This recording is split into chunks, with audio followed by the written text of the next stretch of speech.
Hello student, welcome to Rudra academy online classes. जैसा कि मैंने अपने पिछले 3 वीडियो में आप सभी को पाचन तंत्र के बारे में विस्तार से समझाया था, अब मैं अपने इस वीडियो में आप सभी को श्वसन तंत्र के बारे में समझाऊंगी। चलिए सबसे पहले हम समझते हैं कि श्वसन होता क्या है, श्वसन क्रिया क्या होती है। तो अगर अपन श्वसन की बात करें तो हम केवल गैसों में हमारे ऑक्सीजन व कार्बन डाइऑक्साइड आती है। ठीक है, तो गैसों के आदान प्रदान की प्रक्रिया को हम श्वसन कहते हैं। ठीक है, अब मैं आपको समझाती हूँ कैसे।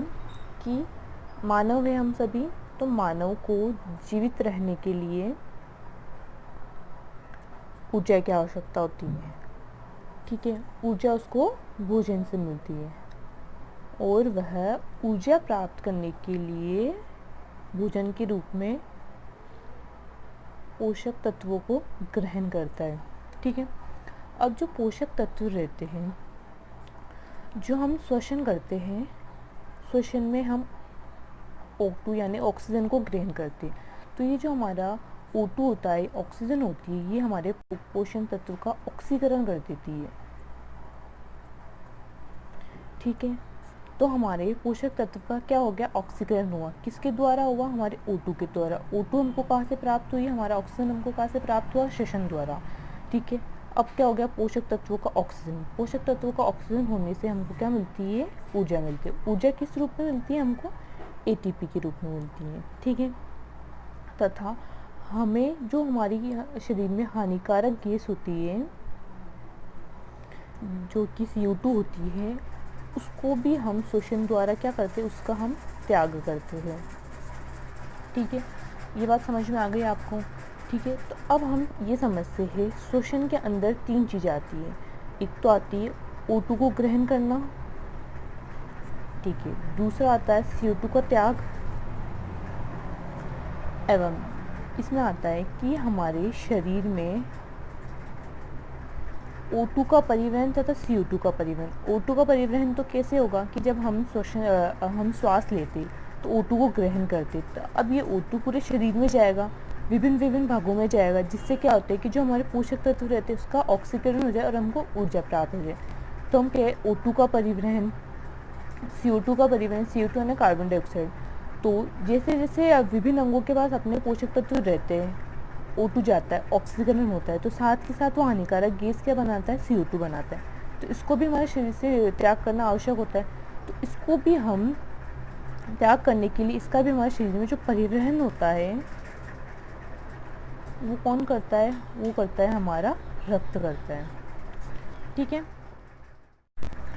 हाँ, अब हमारा जो O2 रहता है वो रक्त में घुल जाता है। ठीक है, अब रक्त में घुल गया तो रक्त परिसंचरण से क्या होता है कि ये हमारे विभिन्न कोशिकाओं और ऊतकों तक पहुंचता है। ठीक है, उसके बाद में क्या होता है कि यहाँ पे जो हमारा पोषक तत्व रहता है उनका हो जाता है ऑक्सीकरण। ठीक है, ऑक्सीकरण से हमको ऊर्जा भी प्राप्त होती है, जो कि हम क्या कहते हैं, ATP प्राप्त हो जाती है, तथा साथ के साथ हमको CO2 जो कि हमारे शरीर के लिए हानिकारक है वो भी प्राप्त होता है। अब ये O2 क्या करता है, ये भी हमारे रक्त में घुल जाता है। ठीक है, अब ये रक्त में घुल जाता है और तब इसको बाहर इसका रक्त द्वारा इसका त्याग कर दिया जाता है। ठीक है, जैसा कि मैंने आप सभी को बताया कि श्वसन होगा तो श्वसन में शुद्ध वायु कौन सी होती है, O2 युक्त वायु को हम शुद्ध वायु कहते हैं। ठीक है, तो श्वसन की क्रिया में क्या होता है कि O2 शुद्ध वायु जो कि हम क्या कहते हैं, O2 युक्त वायु हमारे सबसे पहले नाक से गले में पहुंचती है। ठीक है, वहाँ से वो श्वास नली में जाती है। ठीक है, वहाँ से वह फेफड़ों में जाती है। ठीक है, और फेफड़ों से वह कुपिकाओं में जाती है, या फिर अपन कह सकते हैं वायु कुपिकाओं में जाती है। ठीक है, ये जो हमारी वायु कुपिकाएं होती है ये हमारी श्वसन की अत्यधिक महत्वपूर्ण भाग होता है हमारा। ठीक है, ये एक तो अत्यधिक महीन पतली झिल्ली की होती है, ठीक है। इसमें केशिकाएं होती जिसमें कि हमारा रुधिर का संचरण होता है, ठीक है। अब क्या होता है कि जो हमारी शुद्ध वायु है, जिसे हम O2 युक्त वायु कहती है, सबसे पहले हमारे नाक में गई, फिर गले में गई, फिर श्वास नली में, फेफड़ों में, फेफड़ों से हमारे अंतिम भाग होता है हमारा वायु कुपिका। श्वसन तंत्र का अंतिम भाग है ये वायु कुपिका, ठीक है। जैसा कि मैंने बताया, ये बहुत महत्वपूर्ण होती है। ये क्या करती है, ये बहुत पतली महीन झिल्ली होती है, ठीक है। ये झिल्ली में क्या होती है, केशिकाएं होती है, जिसे अपन रुधिर केशिकाएं भी कह सकते हैं, केशिकाएं। इन केशिकाओं में क्या होता है, रुधिर का संचरण होता है, ठीक है। अब ये जो केशिकाएं रहती है, केशिकाओं का मतलब एक तरह से कह सकते हैं महीन जाल। ये जो झिल्ली होती है, ये केशिकाओं के जाल से बनी हुई होती है, ठीक है, जिसमें रक्त। अब ये जो रक्त होता है, ये अपने पहले शरीर में उपस्थित रक्त, शरीर में उपस्थित रक्त का मतलब होता है कि ये हमारे एक तो रक्त होगा, प्लस इसमें CO2 भी होगी, क्योंकि अपन क्या बोल रहे हैं कि श्वसन के मन में CO2 को भी त्यागा जा रहा है, तो रक्त क्या करता है, CO2 को भी लेके आ जाता है उस दिन, ठीक है। और हमारा जो ये वायु है, ये हमारी कौन सी होती है, शुद्ध वायु O2 वाली, ठीक है। तो अब क्या होता है कि श्वसन की क्रिया में जो हमारा O2 रहेगा, वो तो हमारे क्या हो जाएगा, रक्त में चला जाएगा, ठीक है। और जो हमारा CO2 रहेगा, वो हमारी रुधिर में उपस्थित होगा, और वो हमारी रुधिर केशिकाओं में आ जाएगा, केशिकाओं से वो हमारी वायु कुपिकाओं में आएगी, फिर कुपिकाओं से फेफड़ों में आएगी, फेफड़ों से श्वास नली में आएगी, श्वास नली से गले में आएगी, गले से हमारे नाक में आएगी, और नाक द्वारा उसको बाहर क्या कर दिया जाएगा, त्याग दिया जाएगा। फिर से समझा देती हूँ कि जो हमारी शुद्ध वायु है, वो हमारी केशिकाओं, ये हमारी वायु कुपिकाओं में आएगी। वायु कुपिकाओं में जो केशिकाएं रहती है, उसमें क्या रुधिर प्रवाहित होता है। रुधिर होता है हमारा CO2 युक्त, जिसे हम अशुद्ध कह सकते हैं, जो CO2 युक्त होता है, ठीक है। अब श्वसन की क्रिया में क्या होगा कि जो हमारा CO2 रहेगा, वो तो चला जाएगा बाहर, वापस उसी मार्ग से जिससे O2 आया, और जो हमारा O2 रहेगा, वो रक्त में चला जाएगा, जिससे रक्त क्या हो जाएगा, शुद्ध हो जाएगा, और जिससे ये रक्त फिर जो रक्त रहेगा, ये अपने विभिन्न भागों में पहुंचेगा रक्त द्वारा, ठीक है, जिससे उसे ऑक्सीकरण हो जाएगा और हमको ATP प्राप्त हो जाएगी, और जो हमारा CO2 है, ये हमें इसी मार्ग से वापस बाहर त्याग दिया जाएगा। जैसा कि मैंने आप सभी को श्वसन की क्रिया बता दी। अगर अब हम श्वसन की परिभाषा को देखें, तो हम ये कह सकते हैं कि हमारा पर्यावरण, जिसे हम बाहर के जहाँ पे या तो हमारी CO2 को जहाँ से हम CO2 को जहाँ पे हम त्यागते हैं, या O2 को हम जहाँ ग्रहण करते हैं, तथा हमारा रक्त, क्योंकि पूरे शरीर में जो हमारा CO2 तथा O2 का जो परिवहन होता है, वो रक्त द्वारा होता है, ठीक है। और लास्ट में आती है हमारी कोशिकाएं। तो अंतिम रूप से CO2 हो चाहे O2 हो, वो हमारी कोशिकाओं से संबंधित ही होते हैं। तो इन सब में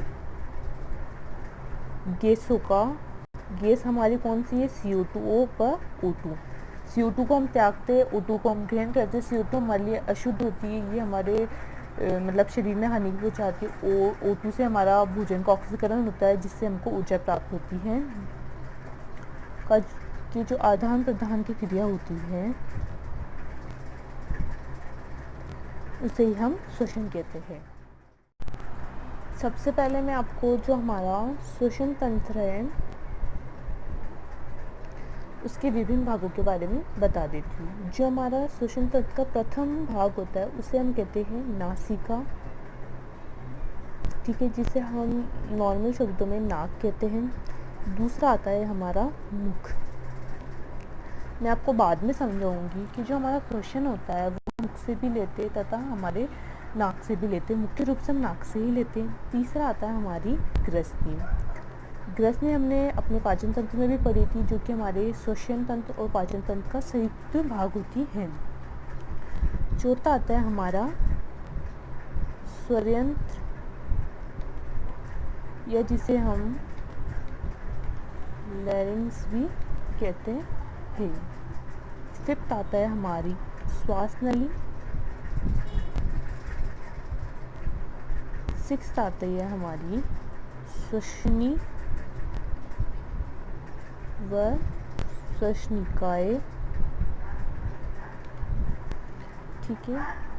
और हमारा सेवंथ आता है हमारे फेफड़े। ठीक है, मैं आप सभी को एक टिप देना चाहती हूँ कि हम बायो में कोई सा भी चैप्टर याद करें या कोई सा भी टॉपिक याद करें, अगर हम उसमें पहले उसके डायग्राम को अच्छे से समझ लेंगे तो हमको याद करने में बहुत इजी होगा। ठीक है, तो अब आप सभी के सामने हमारा ये श्वसन तंत्र का डायग्राम दिया हुआ है। ठीक है, मैं आपको सभी को समझा देती हूँ। सबसे पहले आता है हमारा नासिका। तो नासिका हमारा ये वाला भाग होता है जिसे हम क्या बोलते हैं, हमारी नासिका। ठीक है, दूसरा भाग मैंने आपको बताया हुआ है हमारा मुख। ये नासिका के नीचे है, ये है हमारा मुख।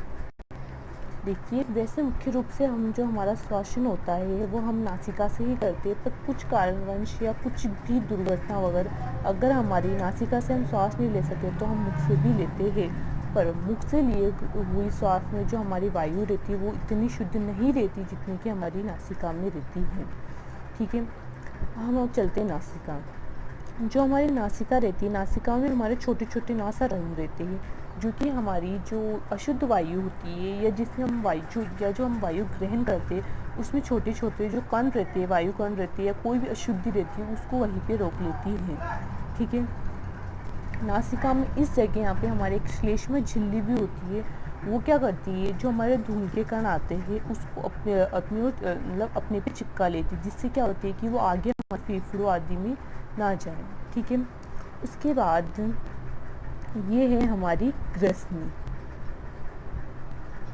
ठीक है, ग्रसनी के बारे में मैंने आपको पहले भी बताया हुआ, ये हमारे क्या होती है, श्वसन तंत्र और पाचन तंत्र का संयुक्त रूप रहती है। ये हमारे क्या करती है कि इसका जो ग्रसनी का पृष्ठ भाग रहता है वो तो हमारे इसमें आ जाता है हमारे श्वसन तंत्र में, और जो ग्रसनी का जो अग्र भाग रहता है वो तो आता है हमारे श्वसन तंत्र में, और जो ग्रसनी का पृष्ठ भाग होता है वो आता है हमारे पाचन तंत्र में। ठीक है, तो ग्रसनी को भी हम 3 भागों में बांटते। एक तो होती है यहाँ वाली ग्रसनी को हम नासा ग्रसनी कहते हैं, मुख वाली ग्रसनी को हम मुख ग्रसनी कहते हैं, और यहाँ पे ये जो कंठ में आके मिलेगी उसको हम कंठ ग्रसनी कहते हैं। ये जो आपको ये वाला भाग दिख रहा है ये होता है हमारी स्वर यंत्र।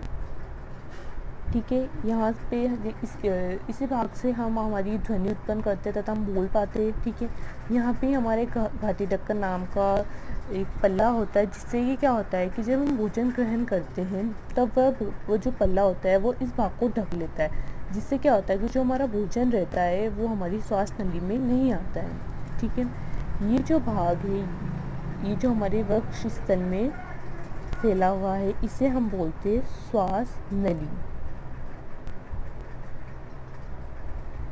ठीक है, उसके बाद में जैसे कि आप देख रहे हो कि श्वास नली यहाँ 2 भागों में बट रही है। ठीक है, जो कि दोनों फेफड़ों में जा रही है, इसे बोलते हैं हम श्वसनी। ये जो 2 भाग है अलग अलग, इसे हम क्या बोल रहे हैं, यहाँ पे श्वसनी बोल रहे हैं। ठीक है, उसके बाद में ये श्वसनी विभिन्न भागों में बट रही है, इसे बोलते हैं हम श्वसनिकाएं। ठीक है, और ये जो अंतिम रूप में छोटे छोटी कूपिकाओं में खुलती है उसे हम कहते हैं वायु कूपिकाएं, जिसमें मैंने बोला था कि केशिकाएं रहती है जिसमें रक्त का परिवहन होता है। ठीक है, ये जो संरचना है जिसमें हमारी जो श्वास नली है वो 2 भागों में बंटकर श्वसनी में विभक्त होती है, फिर वह और भागों में बंट के श्वास नली में विभक्त होती है, और इनके अंतिम नली जो हमारी श्वसनिकाएं होती है श्वसनी होती है वो हमारी श्वसनिकाओं में बढ़ती है। ठीक है, और जो हमारी श्वसनिकाएं रहती है वो अंतिम रूप से एक गुब्बारे नुमा संरचना होती है, ये यहाँ पे कूपिकाएं होती है, इनको हम वायु कूपिकाओं कहते हैं, इनमें खुलती है। ठीक है, तो ये जिस भाग में फैली हुई रहती है इस पूरे भाग को हम बोलते हैं फेफड़े। तो हमारे मानव शरीर में 2 फेफड़े होते हैं। ठीक है, ये भाग होता है हमारा डायाफ्राम, जिसे हम मध्य पट भी कहते हैं। ये जो हमारा डायाफ्राम रहता है इसके जो संकुचन से ही हमारी जो श्वसन की क्रिया होती है वो संपन्न होती है। तो मैं आपको एक बार श्वसन की क्रिया को समझा देती हूँ। सबसे पहले होती है हमारी, या तो हम नाक द्वारा या हम मुख द्वारा वायु को ग्रहण करते हैं। अगर हम मुख्य रूप से हम नाक द्वारा ही करते हैं, तो मैं आपको नाक द्वारा समझाती हूँ। नासिका द्वारा अपन ने वायु को ग्रहण की, वायु के रूप में हम O2 को ग्रहण करते हैं, ठीक है, उसको ग्रहण किया। यहाँ पे हमारे नासा रोम रहते हैं, श्लेष्मा झिल्ली रहती है, जिससे क्या होता है कि वो जो हमारी अशुद्ध वायु आती है वो छन के शुद्ध हो जाती है। यहाँ से हमारी ग्रसनी में आती है। सबसे पहले यहाँ पे जो होती है वो नासा ग्रसनी होती है, ये वाले भाग में हमारी मुख ग्रसनी होती है, इस वाले भाग में हमारी कंठ ग्रसनी होती है, ठीक है। अब हमारी ग्रसनी में हो गई, इससे यहाँ पे हमारा स्वर यंत्र में आती है, ठीक है। यहाँ पे हमारे सी आकार के छल्ले होते हैं, ये जो आप संरचना देख रहे हो उसको सी आकार के छल्ले कहते हैं। इससे क्या होता है कि जो सी आकार के छल्ले होते हैं, ये जो हमारी श्वास नली होती है उसको पिचकने से रोकते हैं, क्योंकि वायु कभी ज़्यादा होती है कभी कम होती है, इससे हमारी जो सांस नली के पिचकने का डर अधिक रहता है। इसलिए यहाँ पे सी आकार के छल्ले होते हैं, जिससे कि क्या होते हैं कि वो हमारी सांस नली पिचकती नहीं है, ठीक है। और ये हमारी आगे मतलब वायु को आगे दबाती है, जिससे हमारी वायु आगे जाए, ठीक है। ये जो हमारी श्वास नली होती है ये हमारे फेफड़ों में दो भागों में बढ़ जाती है, दोनों फेफड़ों में एक एक भागों में बढ़ जाती है, इसे हम बोलते हैं श्वसनी बोलते हैं। श्वसनी से वायु हमारी श्वसनिकाओं में जाती है, विभिन्न भागों में शाखाएं में बढ़ती है हमारी श्वसनी, जिसे हम श्वसनिकाएं कहेंगे, बढ़ गई। यहाँ पे जाती है वायु, अंतिम रूप से यहाँ पे कुपिकाएं होती है, गुब्बारेनुमा संरचना होती है, जिसे हम क्या कहते हैं, वायु कुपिकाएं कहते हैं। इसमें हमारे रक्त का यहाँ इसमें जो केशिकाएं रहती है उसमें हम रक्त का परिसंचरण होता है, ठीक है। ये जो संरचना है इसे हम डायाफ्राम या मध्यपद कहते हैं। इसके ही संकुचन से या शीतलन से हमारी श्वसन की क्रिया संपन्न होती है। चलिए अब मैं आपको श्वसन तंत्र के विभिन्न भागों के बारे में विस्तार से समझाऊंगी। जैसा कि अब हम श्वसन तंत्र को समझेंगे, तो हम श्वसन तंत्र को समझने के लिए श्वसन तंत्र को 3 भागों में बांटते हैं। जो हमारा पहला भाग होता है वो होता है हमारा ऊपरी श्वसन तंत्र, ठीक है। और जो हमारा दूसरा भाग होता है वो होता है निचला श्वसन तंत्र, एवं जो हमारा तीसरा भाग होगा वो होगा हमारा श्वसन मांसपेशियाँ, ठीक है। तो हम सबसे पहले ऊपरी श्वसन तंत्र के बारे में समझते हैं कि इसमें कौन कौन से हमारे अंग आए हुए। सबसे पहला आता है हमारा ऊपरी श्वसन तंत्र, ठीक है। ऊपरी श्वसन तंत्र में हमारे 4 अंग होते हैं, ठीक है। पहला अंग होता है हमारा नासिका, दूसरा अंग है हमारा मुख, तीसरा अंग है हमारा ग्रसनी, एवं चौथा अंग है हमारा स्वर यंत्र। मैं आपको डायग्राम में बता देती हूँ कि ये हमारे तंत्र का अंग कहाँ स्थित है। सबसे पहले हम नासिका बोल रहे हैं। नासिका हमारे यहाँ पे, मुख उसके नीचे, ग्रसनी यहाँ पे जहाँ दोनों संयुक्त रूप से आ रहे, और सरयंत्र ग्रसनी के आगे वाले भाग को कहते हैं। अब हम इन सभी अंगों को विस्तार से पढ़ेंगे, ठीक है। सबसे पहले आती है हमारी नासिका, ठीक है। तो नासिका क्या होता है कि हमारी जो हमारा श्वसन तंत्र होता है उसका पहला भाग होता है, और ये हमको बाहर से दिखाई देने वाली एक जोड़ी नासा द्वार होता है, ठीक है। ये हमारी गुहा में खुलता है, जिसे हम क्या बोलते हैं, नासिका गुहा या नासा गुहा कहते हैं। यहाँ पे एक पतली हड्डी होती है, जो हमारी हड्डी होती है, या अपन कह सकते हैं झिल्ली होती है, जो कि इस गुहा को 2 भागों में बांट देती है, ठीक है। तो ये जो हमारी नासा गुहा है उसको 2 भागों में, एक हड्डी होती है उसको एक हड्डी होती है जो उसको 2 भागों में बांटती है, ठीक है। और इसका जो नासा गुहा होता है, इसका जो पृष्ठ भाग होता है वह हमारी नासा ग्रसनी में खुलता है, ठीक है। और जो हमारी नासा गुहा होती है, इसमें हमारे महीन बाल होते हैं जिसे मैंने नासा रोम कहा था।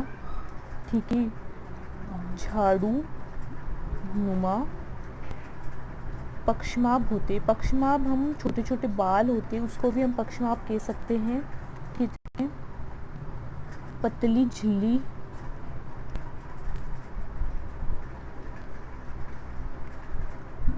पतली झिल्ली में होने वाले रक्त प्रवाह, और यहाँ पे कुछ श्लेष्मा भी स्त्रावित होती है।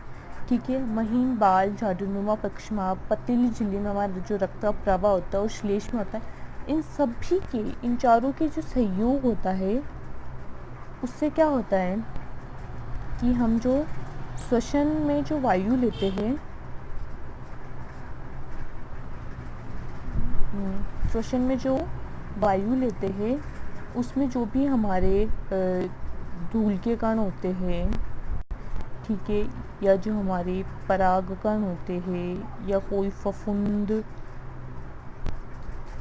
उन सभी को वो क्या कर देते हैं, दूर कर देते हैं। ठीक है, ये सभी मिलके हमारे जो श्वसन में जो वायु होती है उसमें जो धूल कण होते हैं या परागकण होते हैं या फफूंद होती है आदि सभी को दूर कर देते हैं, जिससे क्या होता है कि जो शुद्ध वायु होती है वही हमारी फेफड़ों तक पहुंचती है और फेफड़ों को किसी भी तरह की हानि नहीं होती है। और अब हमारा दूसरा भाग आता है हमारा मुख। तो मुख को हम श्वसन तंत्र में द्वितीयक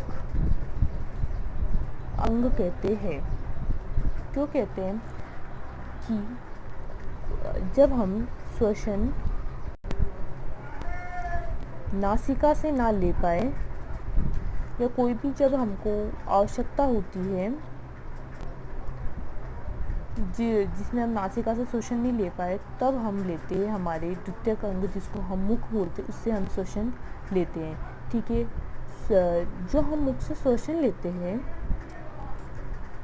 उसमें जो वायु रहती है, ठीक है, और जो हमारी नासिका में नासिका द्वारा जो ग्रहण की गई वायु होती है उसमें अंतर ये होता है कि जो हमारी मुख में जो मुख द्वारा जो वायु ली गई वायु होती है वो होती है अशुद्ध, क्योंकि वो किसी भी तरह से उसको मतलब कोई भी अंग या कोई भी चीज़ उपस्थित नहीं रहती जो कि उसको शुद्ध कर दे। और जो नासिका द्वारा हम जो वायु ग्रहण करते हैं वो होती है हमारी शुद्ध, क्योंकि इसमें बहुत सारे नासारोम हुए या श्लेष्मा झिल्ली हुई या बहुत सारे भाग ऐसे होते हैं हमारी नासिका में जो कि उसके द्वारा ग्रहण की गई वायु उसको वो शुद्ध कर देते हैं। तो हम मुख से जो लेंगे वो हमारी अशुद्ध श्वसन होगा एवं जो हम नासिका से लेंगे वो हमारा शुद्ध होगा, पर हम आवश्यकता होती है तभी हम मुख से लेते हैं। और मुख के बारे में आपको मैंने पाचन तंत्र के बारे में बता दिया है। ठीक है, अब हमारा तीसरा भाग आती है हमारी ग्रसनी। ग्रसनी के बारे में मैंने आपको पाचन तंत्र में समझा दिया, फिर भी मैं आपको थोड़ा बहुत बता देती हूँ कि ये एक पेशीय चिमनी नुमा भाग होती है। ठीक है, उसके बाद में यहाँ पे हम ग्रसनी को 3 भागों में बांटे। एक बात मैं आपको पहले भी बता चुकी हूँ और अब भी बता रही, जो ग्रसनी होती है वह पाचन तंत्र और श्वसन तंत्र का संयुक्त भाग होती है। ठीक है, ग्रसनी को 3 भागों में बांटा है। पहला होती है हमारी नासाग्रसनी, दूसरी होती है हमारी मुखग्रसनी एवं तीसरी होती है हमारी कंठग्रसनी। जो हमारी सबसे पहले जो हमारी नासिका गुहा होती है या नासा गुहा होती है उसमें इसमें नासिका द्वारा वायु नासिका गुहा में आती है। ठीक है, इसके जो पृष्ठ भाग होता है, नासिका गुहा का जो पृष्ठ भाग होता है वो हमारे अपनी नासाग्रसनी में खुलता है। ठीक है, तो वायु नासिका गुहा से सबसे पहले हमारी नासिका ग्रसनी में आती है। ठीक है, नासिका ग्रसनी से वायु आती है हमारी मुख ग्रसनी में तथा मुख ग्रसनी से हमारी वायु आती है कंठ ग्रसनी में। ठीक है, सबसे पहले नाक द्वारा नासिका गुहा में आएगी। ठीक है, नासिका गुहा के जो पृष्ठ भाग होगा जिसमें कि हमारे क्या उपस्थित है, नासा ग्रसनी उपस्थित है, इसमें आएगी वायु। यहाँ से वायु आती है हमारी मुख ग्रसनी में। ठीक है, और मुख ग्रसनी से आती है हमारी कंठ ग्रसनी में, और कंठ ग्रसनी से आता है हमारा जो श्वसन तंत्र का 4th भाग है, उसे हम स्वरयंत्र कहते हैं, स्वरयंत्र में आती है। ठीक है, यहाँ पे जो कंठ ग्रसनी होती है, यहाँ पे एक घाटी ढक्कन नाम की संरचना होती है। ठीक है, ये क्या होती है, ये एक पल्लेनुमा लोचदार उपास्थि होती है। देखो उपास्थि हम कह सकते हैं कि जो हमारी कोमल हड्डी होती है ना, उसको हम उपास्थि कहते हैं, और जो हमारी कठोर हड्डी होती है उसे हम अस्थि कहते हैं, और जो हमारी कोमल होती है जिसे हम मूवमेंट करा सकते हैं, जिसे हम हिला सकते हैं, उसे हम क्या बोलते हैं, उपास्थि बोलते हैं। ठीक है, तो इस घाटी ढक्कन का जो कार्य होता है वो कार्य ये होता है कि जो हमारी आहार नली है उसमें केवल भोजन जाए, और जो हमारी श्वास नली है उसमें केवल वायु जाए। ठीक है, ठीक है, श्वास नली में कुछ भी हो जाए पर हमारा भोजन नहीं जाना चाहिए, ये सुनिश्चित करता है हमारा घाटी ढक्कन। ठीक है, और हमारा श्वसन तंत्र का 4th भाग आता है हमारा स्वर यंत्र, या जिसे हम लैरिंक्स भी कहते हैं। ठीक है, जो हमारी कंठ ग्रसनी होती है और जो हमारी श्वास नली होती है, इसके मध्य भाग को हम क्या कहते हैं, इसके मध्य भाग को हम बोलते हैं हमारा स्वर यंत्र। ठीक है, स्वर यंत्र हमारी 9 प्रकार की उपास्थियों से मिलकर बना होता है। ठीक है, तो जब हम भोजन निगलते हैं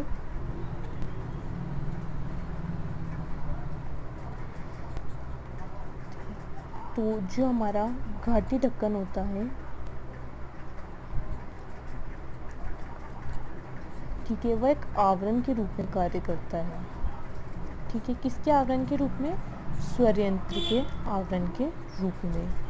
कि जब हम भोजन निकलते हैं तो भोजन हमारे स्वर यंत्र में ना जाए, ये हमारा सुनिश्चित करता है हमारा घाटी ढक्कन। ठीक है, ये आपको मैं पहले भी बता चुकी हूँ। ठीक है, और जो हमारा स्वर यंत्र होता है उसमें स्वर रज्जु संरचनाएं होती हैं। ठीक है, जिसमें क्या होती है, श्लेष्मा झिल्लियाँ होती है। ठीक है, जब हमारी वायु बाहर से अंदर जाती है, मतलब हमारे श्वसन तंत्र द्वारा स्वरयंत्र में जाती है, तब इन झिल्लियों में कंपन उत्पन्न होता है, जिससे कि हमारी ध्वनि निकलती है, ध्वनि भी उत्पन्न होती है। कि जो श्लेष्मा झिल्लियाँ रहती है, जो हमारे बाहर से आई हुई जो वायु रहती है, उससे इनमें क्या होता है, कंपन उत्पन्न होगा, और कंपन से क्या होती है, हमारी ध्वनि उत्पन्न होती है। ठीक है, अब जो हमारा निचला श्वसन तंत्र है तथा जो हमारी श्वसन मांसपेशियाँ मैंने अपनी अगले वीडियो में समझा दी है, तथा श्वसन की क्रियाविधि भी मैंने अपने अगली वीडियो में दी है, तो आप सभी लोग उस वाली वीडियो को देख के हमारे श्वसन तंत्र को आगे समझ लेना।